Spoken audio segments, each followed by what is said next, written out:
Hello বন্ধুরা, তো ভিডিওটা শুরু করলাম আমি আজকে এখান থেকে। তো আজকে মায়ের বাড়িতে রয়েছি আমি। আজকে আমাদের এখানে শীতলা পুজো ছিল, ওই জন্য মায়ের বাড়িতে আজকে মা বলেছিল যে এখানটাতেই রান্নাবান্না করে ঠান্ডা খেয়ে নিবি, এক জায়গাতেই রান্না হোক। তাই জন্য সকাল সকাল মায়ের বাড়িতে এসেছি। আর আমার শরীরটা খুবই খারাপ, মাথা যন্ত্রণা করছে। তো বাইরের দোকান থেকে চা আনা হয়েছে, সেই চাটা খেয়েছি। চাটা না খেলে তো সকাল শুরুই হয় না।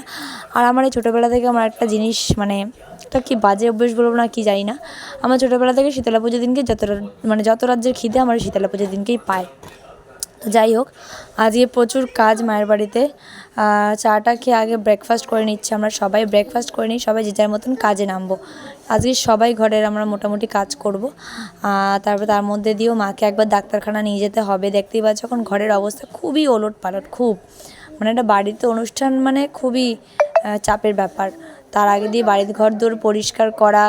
আর এখানে দেখো আমি মাকে নিয়ে বেরিয়ে পড়েছি ডাক্তারখানাতে, মা আমার উল্টো সাইডে বসেছে। আর এখানেতে মাকে ডাক্তার দেখিয়ে নিয়ে বাড়িতে ফিরে এসেছি। ফিরে এসে দেখছি আমার কাকা বিজয় মিলে আমার বর অনেকটাই এগিয়ে রেখেছে। তারপর এখানটাতে আমার একটা পার্সেল এসেছে, বাট এটাকে আমি রিটার্ন করে দিয়েছি, কারণ কি এটা খুবই লো কোয়ালিটির ছিল, তার জন্য। তা দাম হিসেবে খুবই লো কোয়ালিটি ছিল। তো ওই জন্য এটাকে আমি আবার রিটার্ন করে দিয়েছি। তো কাজ বাজ সারতে সারতে সন্ধে গড়িয়ে এলো, তাও এখনও কিছু হলো না। এখন আমি এক এক করে এখন হাত দেব। যত ভারী টারি কাজ ছিল সেগুলো এখন আমি নিপটিয়ে নিয়ে আমি এখন শুরু করব। এই টিভিটা তুলে দেওয়া হয়েছে বাংকারে, কারণ কি ওইখানে এই শোকেসটা এই ডান দিকে আসবে, এই শোকেসের উপরে আসবে, টেবিলটা বেরিয়ে যাবে। অনেক কাজ এখনও, তো এগুলো আমরা একে একে করে নেব। আর যেহেতু সামনেই অনুষ্ঠান এগিয়ে এসছে, এগুলো এখন না করলে বাইরের নিমন্ত্রণের কাজগুলো সারা যাবে না। তো এখানে বাংকারটা আমার কাকা গুছিয়েছে, বাংকারটায় পর্দা লাগাবে হয়তো মা, যদি সময় পেরে ওঠে। এদিকে এই ঘরটার অবস্থা, এই ঘরটাতেও এখন হাত দেওয়া হবে না।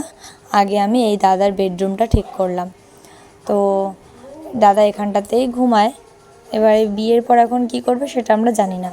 তো এইখানটাতে বড় ঘরটাতেও আমি চাদর টাদর পেতে পরিষ্কার করেছি। সেখানটা আমার ছেলেরা যা করেছে, যা বানিয়ে রেখেছে অবস্থাটা ঘরের, কি আর বলবো। এদিকে মা রান্নাঘরে বাসন টাসনগুলো মাজছে। আর এইখানটাতে এই ঘরটা এখনও গোছানো হয়নি, মোটামুটি গোছানো, শুধু জামা কাপড়গুলো গুছিয়ে নিলেই হবে।